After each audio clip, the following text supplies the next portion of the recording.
Cvičení 7 možné řešení. První.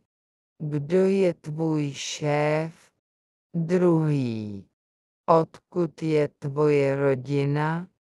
Třetí. Kde bydlíš? Čtvrtý. Kdy začínáš pracovat? Pátý. Co dělají tvoji rodiče? Šestý.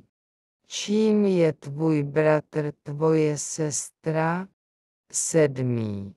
Od kdy do kdy máš směnu? Osmý.